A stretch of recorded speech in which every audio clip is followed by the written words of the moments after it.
제가 조동성 교수님께 너무 많은 것을 배웠습니다. 그리고 제가 준비한 내용 중에 또 교수님께서 하신 내용을 제가 빼고 좀 최대한 또 시간을 좀 단축해서 가보도록 하겠습니다. 제가 파워포인트를 슬라이드를 준비했는데요. 제가 넘길 수가 없어서 제가 이렇게 넘겨달라고 좀 부탁을 드리면 넘겨주시면 좋겠습니다.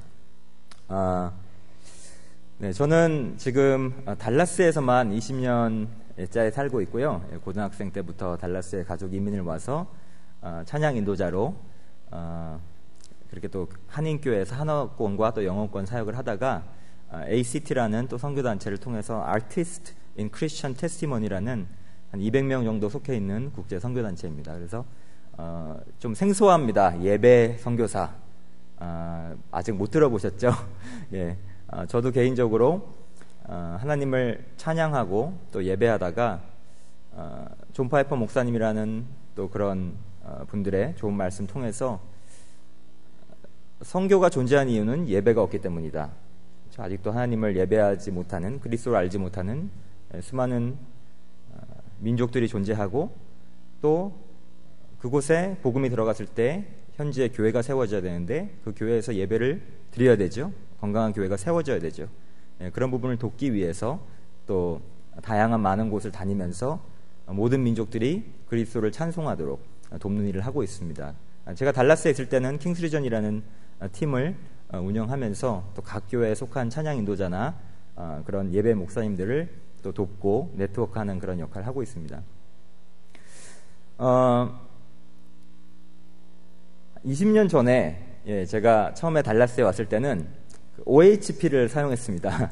뭔지 기억나시죠? 오버헤드 프로젝터라고 이렇게 필름에다가 이 펜으로 써서 화면에 프로젝션을 하는 거였죠. 그래서 찬양 또는 예배하면 어떤 성도님들은 찬송가, 오르간 또는 피아노를 떠올리시는 세대가 있으실 것이고 또 젊은 세대들은 기타, 또 파워포인트 이런 화면이 떠오를 것입니다. 제가 여러 교회 다니면서 이렇게 찬양 세미나를 하다 보면 이런 실화들을 웃지 못할 실화들을 이렇게 소집하게 되는데요. 저희가 찬송가 책을 쓰지 않고 또는 예전 리터지컬한 예배를 드리지 않고 화면에 의지하는 예배를 많이 드리다 보니까 이런 웃지 못할 일들이 일어납니다. 가사에 대한 타이포가 일어나는데요. 약할 때 강함 대신에 라는 찬양이 있는데 야할 때 강함 대신에 이렇게 나옵니다. 정말 예배 때 웃을 수도 없고 부를 수도 없고 어떡합니까? 실화입니다, 여러분. 네. 전능하신 나의 주 하나님을 인데 전능하신 나의 주 하나님. 신성 모독이죠. 이건 예배가 아니고. 주의 자비가 내려와 근데 주의 바지가 내려와. 네. 좀 더 심각한 것이 주님 한 분만으로 만족했는데 누님 한 분만으로 만족해. 실화입니다, 여러분. 네, 화면에 예배 때 주일날 누님, 그분이 무슨 생각하면서 토요일날 그걸 준비하는지 모르지만 누님 곁으로 누님과 같이 내 마음 만지는 분 없네. 이거 굉장히 심각한 문제들이 일어나고 있습니다. 네. 이 예배가 너무 다양화되고 또 미디어에 의존한 예배가 되니까 이렇게 웃지 못할 일들이 일어나고 있습니다. 여러분 잠 좀 깨시라고 재미있는 얘기 좀 나눠드렸습니다. 네, 첫 번째 화면 보여주십시오. 모든 사람은 예배자입니다. 네, 조금 그 안에 뭔가 숨겨진 의미가 있는 것 같죠? 맞습니다. 모든 사람은 예배자입니다. 다음 화면. 네. 제가 친하게 교제하는 조준모 교수님이라고 한동대의 언어학 교수님이시면서 아주 신실한 크리스찬이시면서 또 찬양 인도자 하시고 또 크리스찬 복음성가도 만드는 그런 분이십니다. 조준모 교수님도 우리 조동성 교수님처럼 평생을 조교수로 살 수밖에 없는 그런 성을 갖고 계십니다. 교수가 되실 분들은 정이라는 이름이 있으면 참 좋겠죠. 네. 네. 이 조 교수님께서 네, 당신은 예배자라는 이런 노래를 지으셨어요. 가사를 쓰셨는데 당신이 누구이든 무엇을 하든 당신은 예배자. 당신이 누구이든 무엇을 하든 간절한 예배자. 알고 있든 모르고 있든 종교가 있든 그렇지 않든 당신은 예배자, 간절한 예배자. 다음 화면이요. 당신이 누구이든 무엇을 하든 당신은 예배자. 당신이 누구이든 무엇을 하든 간절한 예배자. 누군가를 섬기고 있지 무언가를 예배하고 있어. 당신은 예배자, 간절한 예배자. 다음 화면이요. 누구는 돈을, 누구는 편리를, 이제 무슨 말인지 이해가 점점 되시죠? 누구는 지위를, 누구는 쾌락을, 누구는 느낌을, 누구는 성공을, 누구는 안정을 섬기고 있지. 누군가를 섬기고 있지. 그래서 당신은 예배자. 모든 민족은, 모든 사람들은 이미 예배를 하고 있어요. 다 영적인 존재들이기 때문에 누군가를, 무언가를 예배를 하고 있습니다. 그래서 우리 조 교수님께서 말씀해 주신 것처럼 다음 화면을 보면 가장 중요한 것은 열심히 예배하는 거 이전에 누구를 예배하는가입니다. 예배의 대상이 예배의 열심보다 우선되어야겠죠. 굉장히 단순하고 모두가 알고 있다고 생각하는 말이지만 저희도 속고 있을 때가 굉장히 많습니다. 찬양 인도자가 자아도취에 빠질 때 하나님을 예배하고 있는 게 아니겠죠. 예배 현장에 있지만, 그렇죠? 찬송가 작사가가, 작곡가가 그 곡을 써서 벌어들일 수익을 생각하고 있다면 하나님을 예배하는 것이 아니겠죠. 예배라는 현장에, 그것도 교회라는 컨텍스트, 상황 안에 들어와 있다고 해서 자동적으로 예배를 드리는 것은 아닐 것입니다. 가장 중요한 것은 누구를 예배하고 있는가, 예배의 대상입니다. 다음 화면 보여주십시오. 아까 우리가 세미나 때 들었지만, 교수님 강의 때 들었지만, 요한복음 4장, 예배에서 굉장히 중요한 요한복음 4장입니다. 4장 19절에서 21절, 굉장히 중요한 본문인데요. 거기서 예수 그리스도와 사마리아 여인과의 만남이 일어납니다. 여러분, 만약에 예수 그리스도를 이 자리에 조 교수님이나 제가 아니라 예수 그리스도께서 직접 오셔서 예배 세미나를 진행하신다면 여러분 무슨 질문을 하겠습니까? 여러분에게 예배에 대한 한 가지 질문이 허용된다면 무슨 질문을 하시겠습니까? 바로 이 여인은 예수 그리스도, 우리가 예배하는, 우리가 사랑하는 그 예수 그리스도에게 한 가지 질문을 할 기회가 주어졌습니다. 그런데 놀랍게도 이 여인은 이런 질문을 하고 있습니다. 여자가 이르되 주여 내가 보니 선지자로소이다. 질문입니다. 우리 조상들은, 사마리아인들은 이 산에서, 그리심산에서 예배했는데 당신들의 말은, 유대인들은 예배할 곳이 예루살렘에 있다 하더이다. 그 다음 슬라이드요. 예수께서 이르시되, 예수님의 답입니다. 여자여 내 말을 믿으라. 이 산에서도 말고 예루살렘에서도 말고 너희가 아버지께 예배할 때가 이르리라. 여자의 질문은 예배에 대한 질문이었습니다. 그런데 그 질문은 어디서 예배해야 됩니까? 라는 것이었죠. 예수님께서는 예배의 장소를 말하지 않으시고 예배의 대상을 또 돌려서 답을 해주십니다. 예배의 본질은 어디서 예배하는가가 아니고 이 시대 예수 그리스도께서 성전이 되신 이 신약의 시대에는 아버지께, 그 대상이 중요한 것이다. 마치 제가 예배 선교사로서 여러 문화를 다니면 다양한 문화로 예배합니다. 제가 이제 곧 벨리즈라는 곳에 갈 것인데요. 벨리즈라는 곳은 굉장히 정글이 많은 중남미의 지역입니다. 거기는 모두가 레게 음악으로 예배합니다. 아주 슬픈 통에 자복하는 그런 가사도 다 쿵딱 레게 음악으로 합니다. 굉장히 저는 문화 충격 받았는데, 레게 음악으로 예배하면 됩니까? 안 됩니까? 이런 질문도 중요합니다. 건반으로 예배해야 되지 않습니까? 찬송가로 예배해야 되지 않습니까? 기타로 예배하는 것이 더 젊은이들에게 좋지 않습니까? 이런 질문도 중요합니다. 그걸 가지고 교회는 계속해서 싸우고 있습니다. 예배 전쟁이라는 말까지 일어났습니다. 스타일을 가지고. 하지만 가장 본질적인 것은 누구를 예배하고 있는가라는 것이죠. 두 번째, 예배는 우리의 가장 깊은 필요를 채웁니다. 반대로 말하면 무엇으로 우리가 우리의 필요를 채우고 있는가, 지금. 그것이 바로 우리 예배 대상이라는 것이죠. 다음 슬라이드 보여주시죠. 계속되는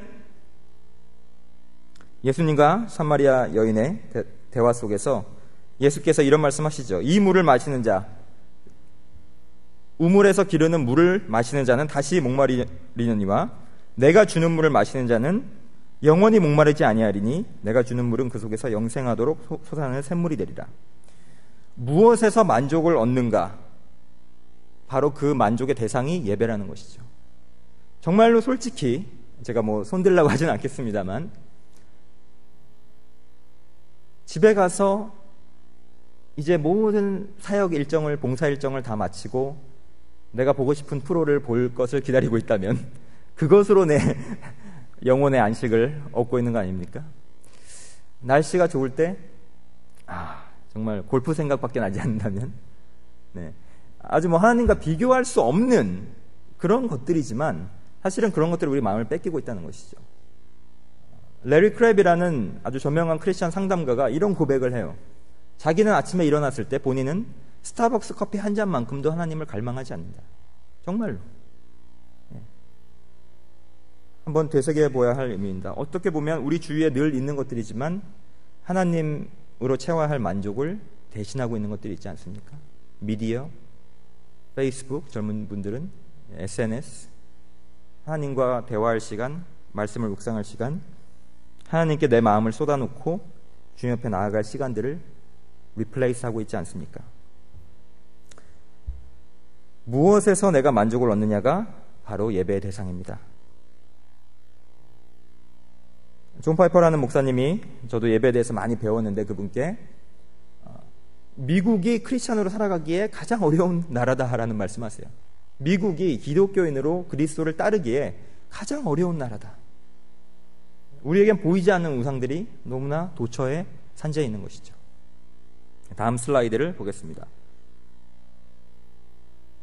우리가 무엇으로 만족을 얻느냐가 예배의 대상일 뿐만 아니라 우리는 그 예배의 대상을 닮아갑니다.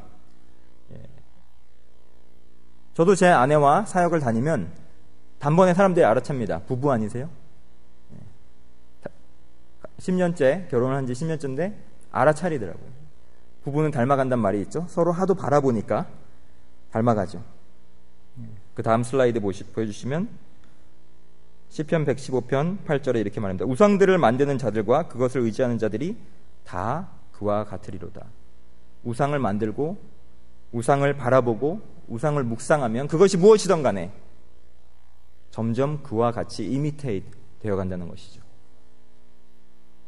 계속해서 내가 돈만 생각하고 있으면 그것으로 나의 영이 꽉 차게 되겠죠. 여가로 생각하고 있다면 그것으로 나의 영이 꽉 차겠죠. 그 다음 슬라이드를 보겠습니다. 예배 사역은 하나님의 사역입니다. 여러분들 이 자리에 찬양팀이나 성가대에서 섬기고 계신 분들이 우리 교회에서 할 사람이 없어서 내가 하는 거야 이렇게 생각하는 분들 좀 계시죠? 속된 말로 땜빵이다. 그렇죠? 할 사람이 없어서, 나는 실력이 없는데 할 사람이 없어서 등 떠밀려서 하는 거예요. 언제 그만둘까만 생각하고 계신 분들 혹시 계세요? 찔리시죠? 이런 세미나 하면 또 열심히 하라고 하는 걸 텐데 나는 지난주로 그만두려고 그랬는데, 그렇죠? 예배 사역은 하나님의 사역입니다. 그 다음 슬라이드 보여주시면 하나님은 예배자를 만들기 위해 사람을 구원하신다라는 말을 A.W. 토저라는 설교가가 했습니다. 구원을 받아서 천국에 들어가는 것이 우리의 궁극적인 목표가 아니라 so that, 그래서 우리가 하나님을 영원히 예배하는 것이죠. 하나님을 영원히 예배한다고 생각하면 한숨이 나오시는 분들 계십니까? 깊은 한숨이 나오는 분들 계십니까? 하나님을 영원히 예배해? 끝나지 않는 예배? 그게 천국이야? 지옥이야? 죄송합니다, 이런 말 써서. 많은 분들이 예배를 견디고 있지 않습니까? 끝날 시간만을 견디고 있지 않습니까?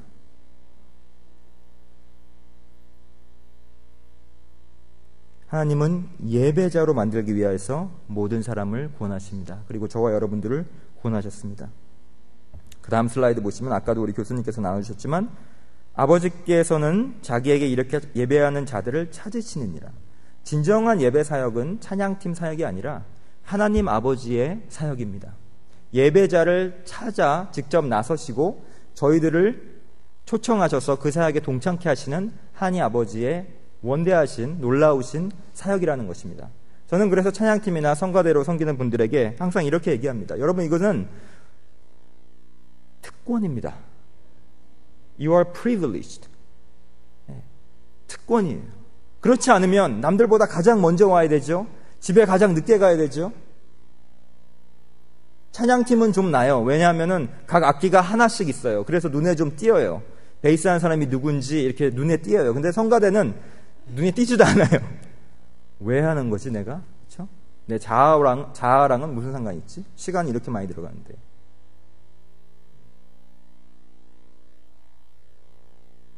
하나님께서 직접 완성하실 그 예배 사역은 성교의 완성이 이루어지는 날 종결되겠죠.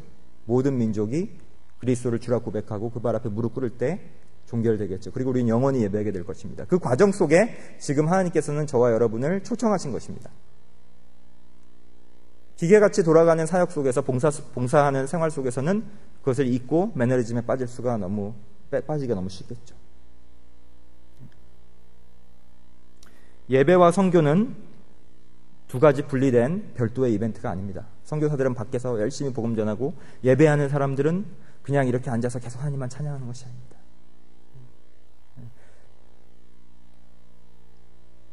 제가 최근에 나온 책 한 권을 소개해드리겠습니다. Worship and Mission for the Global Church. 아직 한국말로 번역이 안 됐는데 Worship and Mission for the Global Church. 예배와 선교, 전 세계 교회를 위한 예배와 선교 핸드북이라는 책입니다. 저같이 이제 발을 들여놓은 이런 예배 선교사뿐만 아니라 평생을 바쳐서 모든 민족이 하나님을 예배하도록 실제로 선교지로 가서 복음을 전하는 그런 선교사님들 100분, 또 신학자들, 선교 전략가들 100명이 모여서 이 책을 썼습니다. 한국에 왔던 토마스 선교사의 아버지가 영국 웨일즈라는 땅에서 목회를 하셨고, 어린 토마스 선교사는 한국에 와서 오자마자 목이 잘려 순교한 그런 선교사로 알려져 있습니다. 그런데 그 토마스 선교사의 전기를 읽다 보면 토마스가 이렇게 고백하는 것을 보게 됩니다. 아버지인 목사님에게 항상 그 얘기를 들었어요.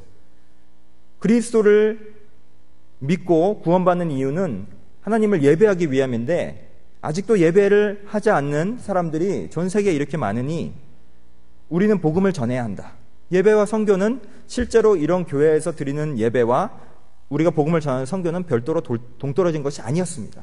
그래서 100명이 채 되지 않았던 그 웨일즈의 교회에서 자랐던 어린 토마스는 아버지의 설교를 들으면서 선교사로 헌신하게 되고, 궁극적으로 그가 20대에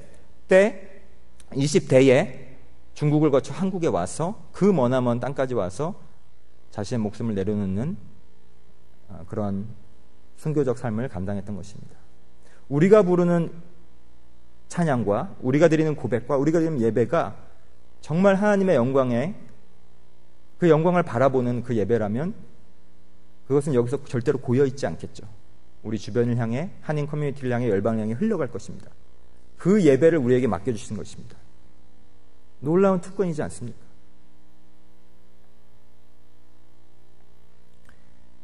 이 자리에 많은 분들이 음악을 통해서 하나님 찬양하는 또 그 은사적인 일을 맡고 계시는데요. 다음 슬라이드를 보겠습니다.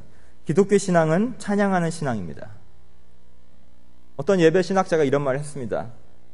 어느 곳에나 교회가 세워지면 시키지 않아도 그리스도인들은 모여서 하나님을 찬송한다. 제가 예배 선교사로서 많은 지역을 가보면 예배 신학은 가르쳐야 되지만 어떻게 예배하는가는 잘 가르칠 필요가 없다는 생각을 합니다. 그들은 이미 예배를 하고 있습니다. 그 대상을 바꿔주고 그 대상이 어떤 분인가를 제가 알려드리면 그분들은 하나님을 열심을 다해 예배하는 것입니다. 기독교 신앙은 찬양하는 신앙입니다. 다음 슬라이드 보겠습니다. 성경의 509절이 찬양 관련해서 직접적으로 노래, 음악적인 찬양 관련해서 말을 하고 있고요. 그 중에 59절은 노래할 것을, 음악을 통해서 하나님을 예배할 것을 직접적으로 명령하고 있습니다.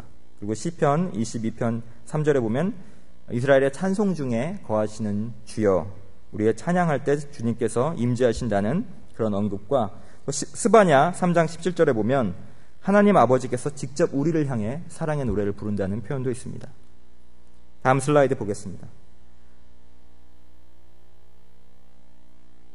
조금 더 이 구절들을 다 봐야 되지만 지금은 시간 관계상 생략하도록 하겠습니다. 성경 전체가 찬양으로 하나님께 영광 돌리는 행위에 대해서 나열하고 있습니다. 모세와 미리암의 노래가 출애굽기 15장에 나와 있죠. 출애굽했을 때, 이집트를 탈출했을 때 모세와 미리암이 이스라엘 백성들과 함께 하나님을 찬양하는 장면이 나와 있습니다. 또 역대상 보면 찬양하는 레위인들, 하나님께 예배와 찬양을 맡았던 그 지파였던 레위 지파들의 찬양하는 모습이 나와 있습니다. 그리고 누가복음 1장에는 마리아가 그 임마누엘 예수 그리스도를 잉태하는 상태에서 드리는 또 찬가가 나오죠. 빌립보서 2장에서는 아까 교수님께서 언급하신 모든 이름 위에 뛰어난 이름, 그렇죠?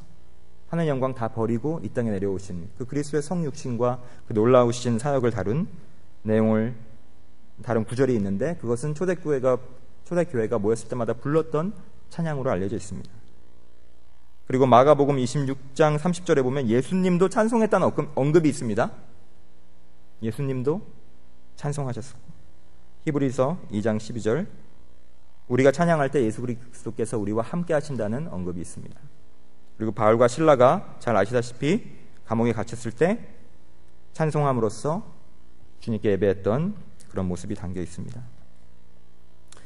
다음 슬라이드 보겠습니다. 찬양은 성령 충만의 결과입니다.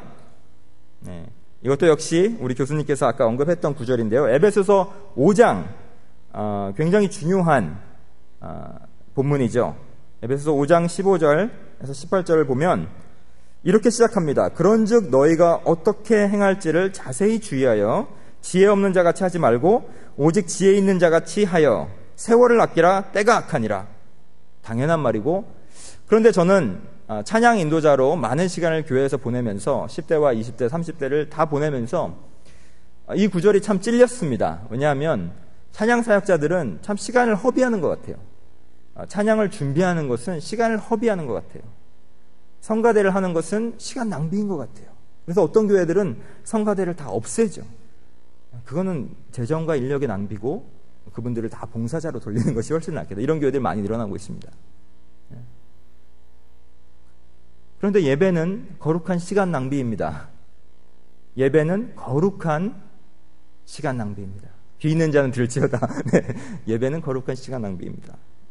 세상적으로 볼 땐 시간 낭비란 말입니다. 그러나 하나님께는 우리가 온전하게 마음을 다해 드리는 그 시간은 그냥 헌신과 봉사로 끝나는 것이 아니라 하나님께 드려진 아름다운 예배로 올려드리는 것이겠죠.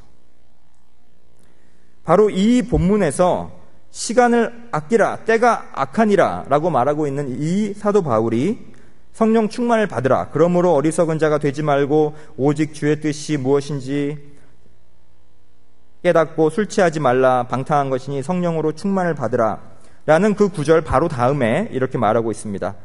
같은 본문의 선상에서 주의해서 살아라, 세월을 아끼라, 성령 충만 받아라, 그리고 이렇게 말하고 있습니다. 시와 찬송과 신령한 노래들로 서로 화답하며 너희의 마음으로 주께 노래하며 찬송하며.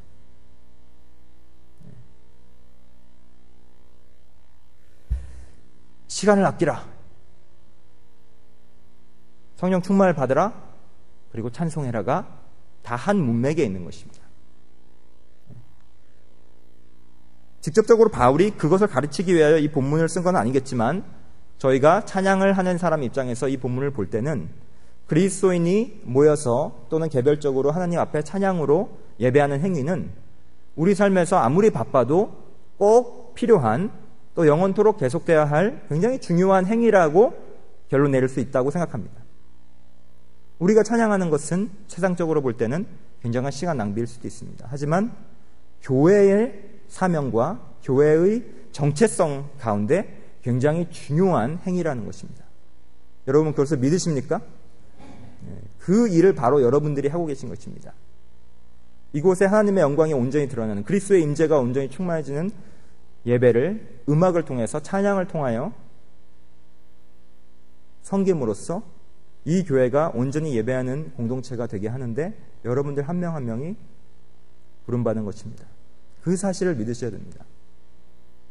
할 사람이 없어서 여러분들 하는 것이 아닙니다.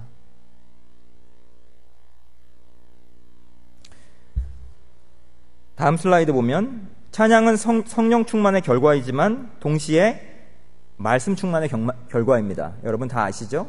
동전의 양면과 같이 성령 충만과 말씀 충만은 동떨어진 것이 아닙니다. 그것은 하나입니다.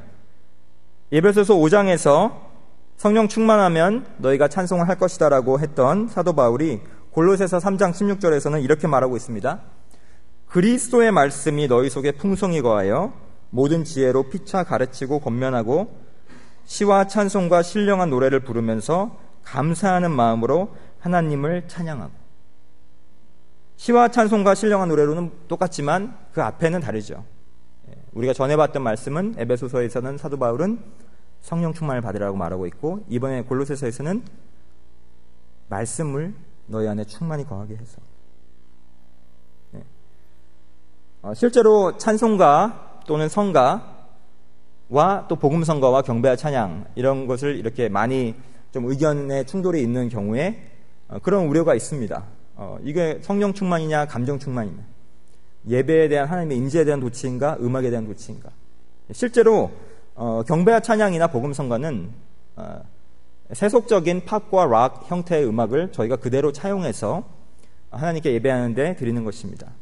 저는 그것이 잘못됐다고 생각하지 않습니다. 저도 그 사역을 하고 있고, 우리가 그리스도께서 주신 것이 선함에 그것을 우리가 리딤해서 구속해서 저기에 있는 저 기타가 사탄을 숭배하는 데 사용될 수도 있지만 그리스도께 예배하는 데 사용될 수 있겠죠. 그것을 우리가 리딤해야 될 책임이 있다고 생각합니다. 그런데 어떤 분들은 음악에 도취하는 경우도 있죠. 또 이민교회 안에서는 교회가 유일한 플랫폼인 경우가 많이 있습니다.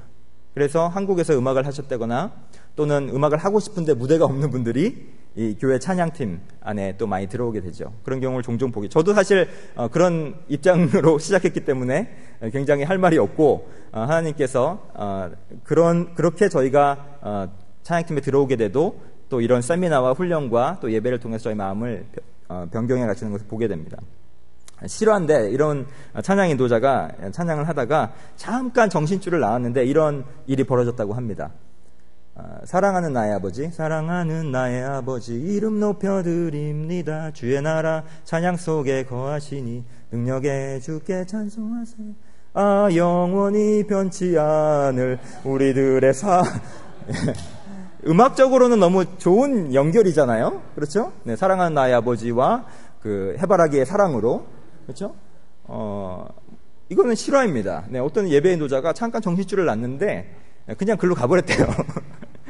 네, 그걸 가지고 어떤 분들이 또 만들었어요. 일부러 그 데몬스트레이션을 하겠다고.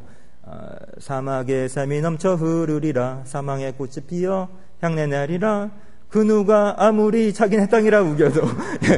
네, 음악적으로는 너무 자연스럽죠. 네, 플로잉이 너무 잘 되죠. 찬양이 아니죠. 찬양을 찬양되게 만드는 것은 그 안에 담긴 내용입니다. 우리 교수님께서도 지적해 주셨지만 가사입니다. 궁극적으로는 말씀입니다. 말씀 중심적이냐는 것이죠. 성령 충만은 감정 충만이나 자아도취가 아니겠죠. 물론 우리가 예배를 드리고 찬양을 부를 때는 우리의 감정이 그 말씀에 온전히 반응하게 됩니다. 감정적이 되지 않으려고 노력할 필요는 없겠죠. 그러나 우리가 우리 감정이 무엇에 반응하고 있는가? 하나님에 반응하고 있는가? 아니면 리듬에 반응하고 있는가? 코드에 반응하고 있는가? 어떤 찬양팀 연주자들은 찬양을 부르는 앞에서 부르는 시간 동안 내내 코드만 묵상하다가 내려오는 경우도 있습니다. 그렇죠? 무슨 말인지 아시죠? 그만큼 숙지가 안 된 상태로 올라가면 말씀을 부르면서 본인은 예배를 못해요. 본인은 예배를 섬기는 사람인데 본인은 예배를 못해요. 유일하게 자에게 주어진 예배 기간을 코드만 묵상하다가 내려오는 거예요. 그 다음 구절을 슬라이드 보겠습니다. 찬양은 그렇게 우리가 하나님을 예배할 때 찬양은 우리를 거룩한 삶으로 이끕니다. 그 다음 슬라이드 보겠습니다. 시와 찬송과 신령한 노래들로 서로 화답하며 너희의 마음으로 주께 노래하며 찬송하며 범사에 우리 주 예수 그리스도의 이름으로 항상 아버지 하나님께 감사하며 그리스도를 경외함으로 피차 복종하라. 네. 성령 충만한 삶과 찬송하는 삶은 동떨어진 삶이 아니듯이 찬송하는 삶과 그리스도의 이름으로 그리스도를 경외하며 아버지께 감사하며 피차 복종하는 삶은 동떨어진 삶이 아니죠. 이것이 찬양하는 자, 예배하는 자를 일반 음악하는 자와 구별짓는 가장 큰 어떤 원칙이라고 할 수 있습니다. 네. 일반 음악을 하면 도덕적인 삶을 거룩한 삶을, 경건한 삶을 요구하지 않습니다. 그렇죠? 네. 제가 아는 선교사님 자녀가 최근에 한국에서 K-팝 스타라는 굉장히 큰 오디션에 나가서 1등을 했습니다. 그 자녀들이 악동 뮤지션이라고 합니다. 아버지가 선교사님이에요. 저희가 알고 있는 다리 놓는 사람들에서 찬양 인도하는 그 선교사님입니다. 네. 거기에는 경건함이 없습니다. 네. 제가 알고 있는 바로 해도 굉장히 많은 밑에서 거행되고 있는 어떤 비즈니스적인 요소들이 있습니다. 그런데 세상에 나가서 뜨는 것과 거룩한 삶과 도덕적인 삶, 경건한 삶을 사는 것은 아무 연관이 없습니다. 그것을 요구하지도 않고 기대하지도 않습니다. 그런데 그렇게 화려한 무대도 아닌 교회에서는 아무도 보지 않을지라도 바로 그 삶이 요구되는 것입니다. 이것은 굉장히 실제적으로 들어가면 복잡한 이슈입니다. 왜냐하면 우리 중에 누구도 하나님께 사람들 앞에서 떳떳하게 찬양할 만큼 거룩하다고 이렇게 자신감을 가질 사람들은 많이 없을 것 같습니다. 왜냐하면 제가 이 사역을 하면서 받는 많은 상담 중에 대다수가 저는 이 사역을 내려놓고 싶습니다. 왜냐하면 저는 정말 이렇게 할 자격이 안 되는 것 같습니다. 사람들이 제 삶을 다 들여다보는 것 같습니다. 앞에 설 때마다. 제가 위선자 같습니다. 그만둬야 될 것 같습니다. 이런 상담을 실제로 많이 받습니다. 어떤 면에서는 우리가 그럼에도 불구하고 그리스도의 은혜를 힘입어 담대히 주님의 보좌 앞으로 나아가야 되죠. 너 같은 것이, 당신 같은 사람이 어떻게 하나님 찬양할 수 있냐라는 사탄의 조소가 우리에게 있을 수 있겠습니다. 굉장히 민감한 부분입니다. 거룩함과 또 하나님의 은혜를 동시에 인정해야 합니다.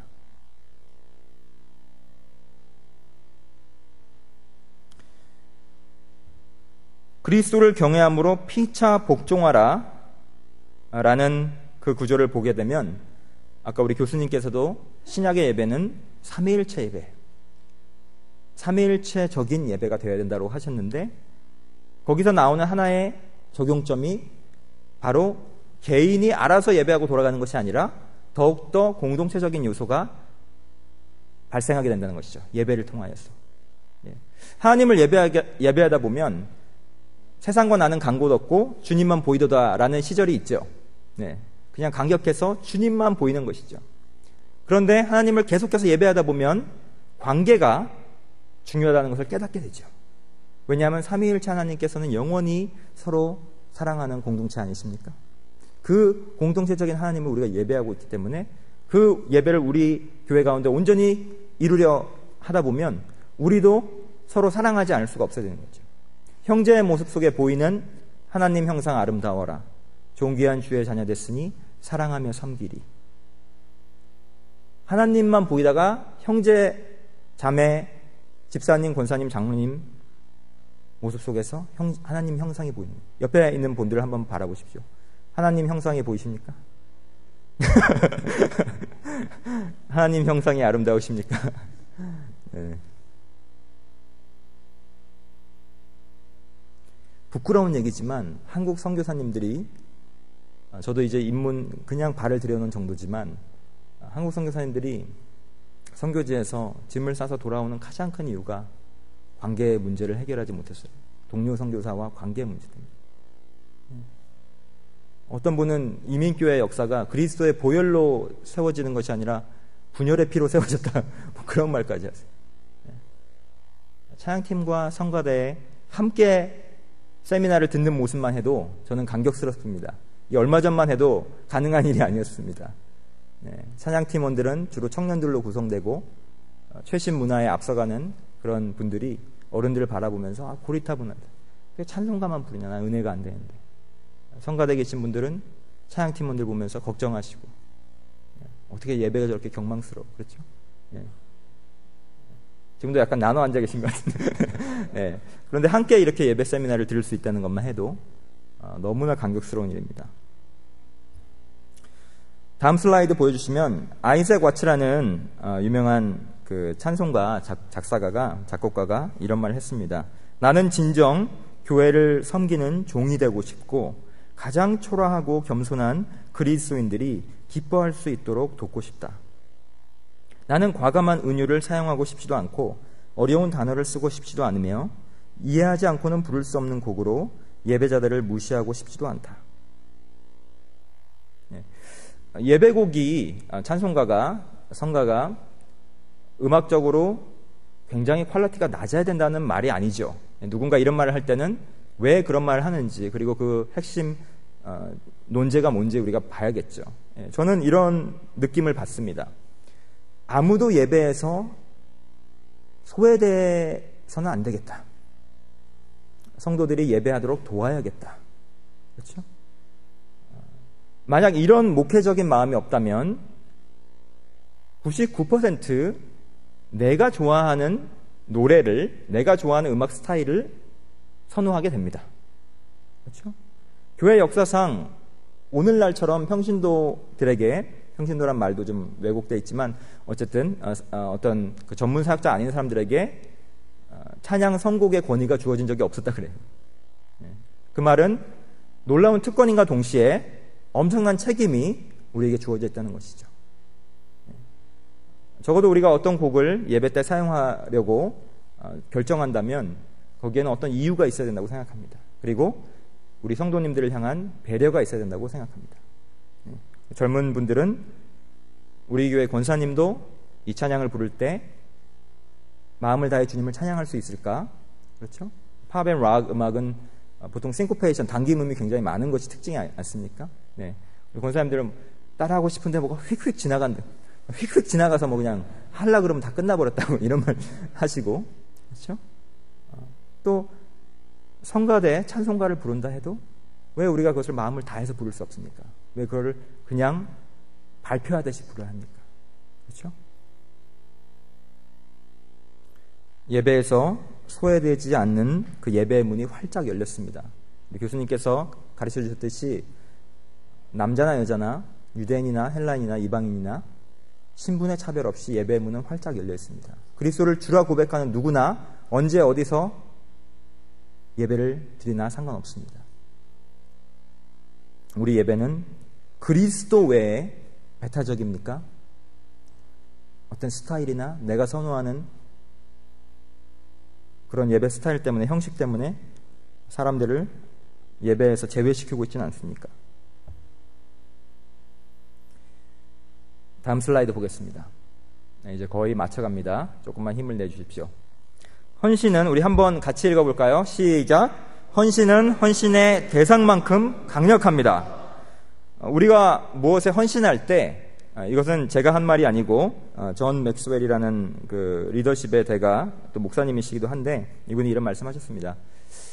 헌신의 근거가 확고하면, 그러니까 우리가 무엇에 헌신하는지 그 헌신의 대상이 명확하고 확고하면 우리의 헌신을 다시 재고할 필요가 없다. 다시 고려할 필요가 없다. 자, 제가 예를 들어 보겠습니다. 제가 얼마 전에 LA 지역에서 뭐 많이 알려지고 또 많이 모이는 그런 이민교회를 방문했습니다. 찬양 예배 세미나를 해달라는 오늘과 비슷한 그런 요청이었고요. 제가 갔는데 공교롭게도 저는 이미 가서 예배 세미나를 하기로 한 2달 전에 스케줄이 돼 있었고, 공교롭게도 제가 가기 전에 어떤 일이 있었냐 하면 담임 목사님께서 사임을 하시고, 그러니까 제가 가기 바로 전주에 담임 목사님께서 사임을 하시고 더 큰 교회로 가셨습니다. 그래서 교회 분위기가 초상집 분위기였어요. 근데 저는 제가 일정대로 그곳에 가야 했고, 또 저를 섭외하신 예배 목사님마저도 제가 가는 그 주에 사임을 하셨어요. 그래서 이렇게 성가대와 찬양팀원들이 다 모여 있습니다. 한 70명 정도 모이셨는데 담임 목사님도 사임하셨고, 그분들을 그동안 지도하시고 예배를 인도하시고 찬양을 인도하시고 또 저를 초청한 그분마저 안 계신 거예요. 거기 가서 제가 그분들에게 이 예배 세미나를 해야 됩니다. 무슨 말 해야 됩니까? 열심히 해야 됩니다. 주를 다해 섬겨야 됩니다. 이런 말 하겠죠. 그런데 그게 귀에 들어오겠습니까? 목사님도 떠나셨는데, 찬양팀 인도자도 떠나셨는데, 그때 제가 이 내용을 드렸습니다. 여러분, 헌신이 지금 무엇에 대한 헌신이었는지 돌아볼 수 있는 정말 좋은 기회입니다. 담임 목사님에게 대한 헌신인 경우가 많죠. 아니면 나를 리크루트한, 나를 성가대에 들어오게 한, 나를 찬양팀에 들어오게 한 그 담당 교역자에 대한 헌신이기가 일 때가 많죠. 그분이 그만두면 나의 사역도 끝난다. 그럼 그것은 우리의 헌신은 궁극적으로 무엇에 대한 것이었는가를 보여주는 것입니다. 제가 영어권 찬양팀 사역을 5년 정도 교회 안에서 했는데 그때 그 찬양팀원들이 너무 늦는 거예요. 계속 늦어요. 아무리 해도 늦어요. 예. 그래서 관계가 거의 손상될 지경까지 이뤘습니다. 여러 가지 의견이 나왔습니다. 어떤 분은 이렇게 한대요. 찬양팀원이나 성가대들이 안 오면 끝까지 눈을 안 마주친대요. 죄책감 느끼라고. 참 잔인하지 않습니까? 교회가 사랑이 넘쳐야 되는데. 저희 팀원들은 이렇게 제시하더라고요. 돈을 걷자. 늦으면 시간당 1분당 1불 돈을 걷자. 그래서 그거를 찬양팀 회식에도 사용하고 그렇게 합시다. 저는 almost 거의 그렇게 하자라고 가다가 다시 돌아왔습니다. 제가 이렇게 말했습니다. 만약 하나님을 섬기고 찬양하기 위해서 우리가 몇 시까지 모이기로 했는데 그 동기 외에 무슨 동기로 우리가 헌신을 해야 되는가? 그보다 더 중요한 동기가 뭐가 있겠는가? 하나님, 살아계신 하나님이 그분을 예배하는데 초청하셔서 우리가 골방에서 평생 예배하라 그래도 해야 될 상황인데 하나님의 몸된 교회를 함께 세우면서 찬양하는 자들을 불러주셨는데 그럼 우리의 헌신은 돈에 대한 헌신이죠. 돈 내기 싫어서 제 시간에 와야 되잖아요. 그렇죠? 예. 물론 그렇게 말하고 다 은혜 받았지만 계속 늦었습니다. 그 이후에도. 인간의 죄성은 쉽게 변하지 않는 것 같습니다. 네. 헌신의 근거가 확고하면 헌신을 다시 재고할 필요가 없습니다. 여러분들은 누가 여러분들을 초청해서 지금 성가대 찬양팀 하고 있는지 모르지만 주님께서 다른 곳으로 부르시기 전까지는 하나님에 대한, 하나님의 교회에 대한 헌신입니다. 어떤 특정 인물에 대한 헌신이 아니고 역할에 대한 헌신도 우리 찬양팀 멤버들은 정해진 악기가 포지션이 있기 때문에 포지션이 굉장히 중요하죠. 그 역할은 굉장히 중요합니다. 하지만 역할 자체가 정체성이 돼서는 안 되겠죠. 우리는 역할에 상관없이 예배자라는 정체성이, 제자라는 정체성이 최우선이 되어야 합니다. 저희도 킹스리전이라는 팀을 13년째 달라스에서 이끌고 있는데 다 다른 교회에서 열심히 사역하는 신학생들, 목사님들, 전도사님들인데 역할 가지고 피 터지게 싸웁니다. 13년째 싸우고 있습니다. 그러나 우리는 궁극적으로 주님을 닮아가기 원합니다. 우리 연약한 모습에도 불구하고 우리를 변화시킬 것입니다. 이 스토리를 나누고 제가 좀 정리를 하도록 하겠는데요. 제가 한국을 갈 때마다 양화진이라는 곳에 들립니다. 양화진 선교사 묘역이 있습니다. 한국에 와서 100년 전에 와서 복음을 전하시다가 순교한 분들이 그리고 그분들의 자녀들이 묻혀있는 묘지입니다. 선교사 묘원입니다.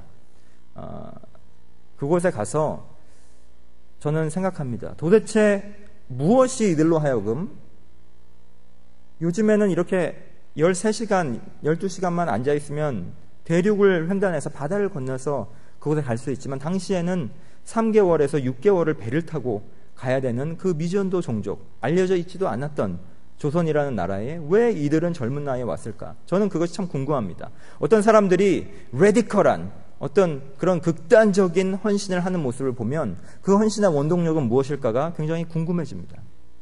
그래서 그곳에 가서 묵상합니다.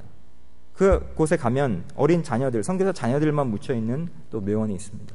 제 딸아이가 6살, 아들이 3살인데 정말 가슴이 뭉클합니다. 다음 사진을 보여주십시오. 이곳이 양화진 묘역인데요. 한국에 가시면 꼭 한번 방문해 보시기 바랍니다. 그곳에 가면 다음 슬라이드 보여주시면 루비 레이첼 캔드릭이라는 선교사의 묘비가 있습니다. 그런데 지금 잘 안 보이시겠지만 자세히 보면 태어난 birth 이어가 1882년이고 죽은 해가, 순교한 해가 1903년입니다. 그 나이가 20대 초반이었던 것을 알 수 있습니다. 그런데 이 선교사의 묘비에는 이런 글이 적혀 있습니다. 잘 안 보이시죠? 제가 읽어드리겠습니다. If I had 1,000 lives to give, Korea should have them all. 한국말로 번역하면 나에게 1000개의 생명이 있더라도 나는 조선에 모두 바치겠다. 나에게 1000개의 생명이 있더라도 나는 조선에 모두 바치겠다. 다음 화면을 보여주십시오. 그 선교사는 저뿐만 아니라 그 구절 들어보신 분 있으시죠? 나에게 1000개의 생명이 있어도 조선을 위해 모두 바치겠다. 가슴을 뛰게 하는 문장 아닙니까? Pre-committed heart죠. 내가 거기 가보니까 계속 할 만하네.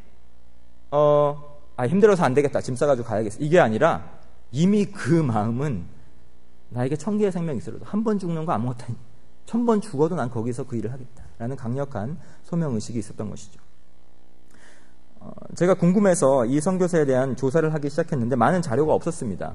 그런데 계속 영문으로 제가 서치를 하다 보니까 놀라운 사실을 발견하게 됐습니다. 이분이 달라스에서 100년 전에 살던 청년이었어요. 이분에 대한 기록이 SMU 감리교 대학에 보존되어 있었습니다. 거기서 다음 슬라이드 보여주시면 그 박스, 저는 이 박스를 발견하고 이건 바깥으로 가져갈 수 없는 자료예요. 너무 희귀 자료이기 때문에 그 안에서 도서관 사서가 옆에서 지키고 있는 가운데 제가 그것을 열람할 수 있었습니다. 보물상자 같습니다. 저같이 이제 그 간격을 깨닫고 그 길에 들어가는 사람의 입장에서 볼 때는 이런 삶을 이미 살았던 신앙의 선배의 발자취를 다시 찾아가 보는 것은 놀라운 간격이죠.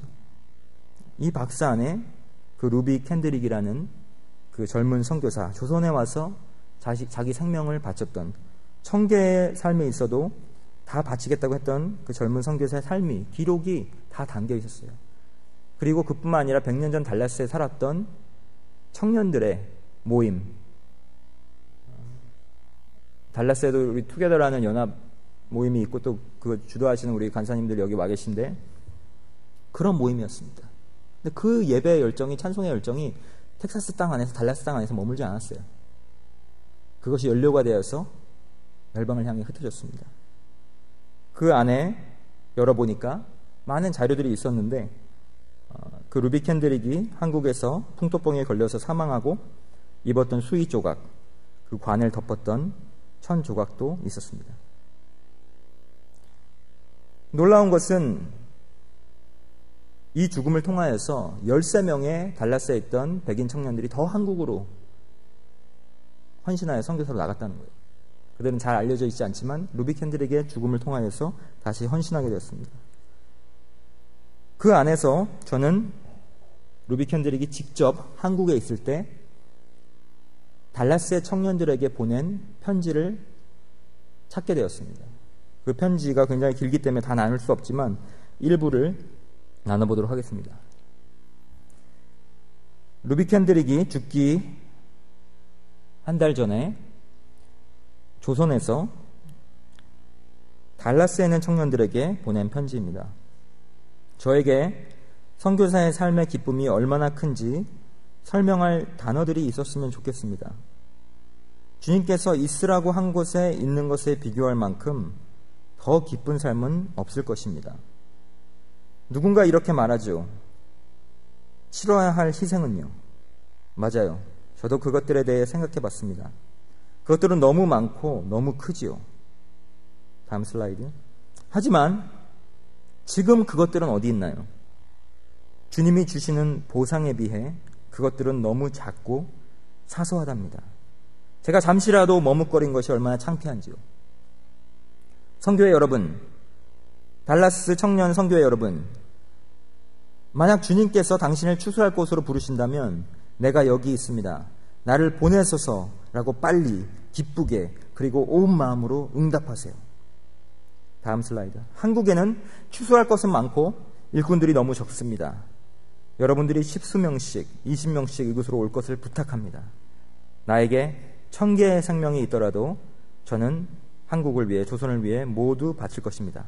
1908년 5월 11일 송도에서 루비 캔드릭. 이것이 바로 미리 헌신한 헌신의 강력한 힘입니다. 헌신의 대상이 강력하면 헌신도 강력합니다. 난 절대로 그런 삶을 살 수 없어. 지레 겁먹을 필요 없습니다. 헌신의 대상이 강력하면 예배는 굉장히 위험한 것이죠. 왜냐하면 우린 예배의 대상을 닮아갈 뿐만 아니라 그 예배 대상이 우리를 어떤 삶으로 인도할지 모르기 때문입니다. 하지만 제가 이 편지를 읽으면서 가장 기뻤던 것은 그 어린 자매의 놀라운 헌신이라기보다는 그녀가 왜 헌신했는가였습니다. 그는 이 편지에서 기쁨을 말하고 있습니다. 놀라운 기쁨을 말하고 있습니다. 헌신 앞에 즐거운이라는 말을 한번 붙여보십시오. 즐거운 헌신. 그것이 너무 기쁘고 너무 감격스럽고 예배의 대상으로 인한 만족과 감격이 너무나 커서 헌신하지 않을 수 없는. 마지막입니다. 예배는 영원토록 새로울 것입니다. 네, 어떤 분들은 여기에 예배는 영원토록 지겨울 것입니다 이렇게 하시는데 그것은 아닙니다. 예배는 영원토록 새로울 것입니다. 굉장히 중요한 진리가 여기 담겨 있습니다. 예배는 영원히 우리를, 하나님은 영원히, 그리스도는 영원히, 성령님은 우리를 영원히 놀라게 하실 것이에요. 맷 레드맨이라는 젊은 찬양 인도자가 있습니다. 미국에서 굉장히 많은 곡들을 써서 예배 때 불리고 있고요. 이분은 젊은 찬양 인도자 그룹이고 경배와 찬양 인도자지만 깊은 신학적인 가사를 그 안에 담는 것으로 잘 알려져 있는 분입니다. 심지어는 이분의 곡이 찬송가에 이제 실리는 그런 상황입니다. 그런데 이분이 이런 말씀하셨습니다. 우리가 예수 그리스도께 시선을 고정시킬 때 우리는 언제나 우리가 보는 것으로 인해 놀라게 된다. 여러분, 마지막으로 예수 그리스도께 놀란 적이 언제입니까? 저는 오늘 우리 교수님 강의 듣다 좀 놀랐습니다. 삼위일 찬양이 저렇게 놀라운 분이구나. 제가 몰랐던 것들 배우면서 놀랐습니다. 예수 그리스도께 시선을 고정시킬 때 지루하지 않고 지겹지 않고 우리는 언제나 그분으로 인해 놀라게 됩니다. 우리는 결코 지치지 않고 우리를 감동시키는 그의 영광과 힘과 사랑을 보게 될 것이다. 다음 슬라이드. 이분이 찬송을 작곡하고 있습니다. 계속 작곡하고 있어요. 그러면서 이런 말을 합니다. 나는 하나님에 대해 또 하나님께 음악과 단어, 문장들을 사용해서 노래를 만들어 예배하기 원한다. 인간의 언어는 늘 한계가 있기 마련이지만 나는 새로운 방식으로 하나님께 예배하는 것에 계속 도전하기를 원한다. 자, 여기서 우리가 혼동하지 말아야 될 것은 이분이 음악적인 실험이나 latest trend, 어떤 음악의 트렌드, 유행을 따라가기 위해 새로운 곡을 짓는다라고 하지 않고 예수 그리스도께 끊임없이 놀라기 때문에 찬양할 이유가 더 있다. 그리고 더 새로운 곡을 불러야 된다. 이런 말 하고 있는 것이죠. 다음 슬라이드. 예배곡 작곡가들이 만족하며 한 곡을 완성할 때마다 아직 수천 곡이 더 탄생할 수 있음을 알아야 한다. 솔로몬은 하나님께 합당한 성전을 만들겠다고 다짐하고 노력했지만 궁극적으로 하나님이 인간이 만든 성전에 거할 수 없음을 고백했다. 최상의 것으로 만들어 하나님께 드렸지만 동시에 그것으로 인간의 건축물로, 인간의 예술 작품으로 하나님을 담을 수 있습니까? 그분의 아름다움과 영광을 담을 수 있습니까? 불가능합니다. 그럼에도 불구하고 우리는 끊임없이 그것을 할 수밖에 없죠. 창조주 하나님, 구원자 하나님께 합당한 예배를 우리의 최선에서 올려드릴 수밖에 없는 것이죠. 우리 예배곡도 마찬가지다. 다음 슬라이드. 아무리 훌륭한 예배곡이라도, 찬송가라도, 성가라도, 복음성가라도, CCM이라도 하나님의 위대하심을 다 표현하기에는 한낱 속삭임에 지나지 않다. 지금껏 나는 200여 곡 정도 예배곡을 만들었지만 아직도 훨씬 많은 곡을 만들 수 있다. 이게 교만이 아니고 하나님의 위대하심에 대한 에서 흘러나오는 자신감이죠. 우리가 우상을 예배하는 자들이 아니고 잡신을 예배하는 자가 아니고 지역신을 예배하는 자들이 아니기 때문에 열방의 하나님 되신 하나님을 예배하려면 아직도 멀었죠. 내가 만난 위대한 그리스도를 표현하기엔 아직도 멀었다. 아직도 멀었죠. 우린 영원토록 해도 부족하니까. 마지막 슬라이드. 나의 꿈은 최선을 다해서 하나님의 다양한 영광을 노래로 표현하는 것이다. 노래가 예배는 아니죠. 음악으로 예배하는 것이 예배 전체는 절대로 아니죠. 하지만 우리는 음악을 통해서 하나님을 예배하고 교회가 예배 공동체가 되도록 에디파이하는 그 역할을 맡은 사람들입니다. 그런 사람들이 지녀야 될 자세겠죠. 나의 꿈은 최선을 다해서 하나님의 다양한 영광을 노래로 표현하는 것이다. 앞으로 볼 것이 더 많기 때문에 저와 여러분은 앞으로 지금까지 우리가 경험하고 들은 그리스도보다 앞으로 보고 경험할 그리스도가 훨씬 많겠죠.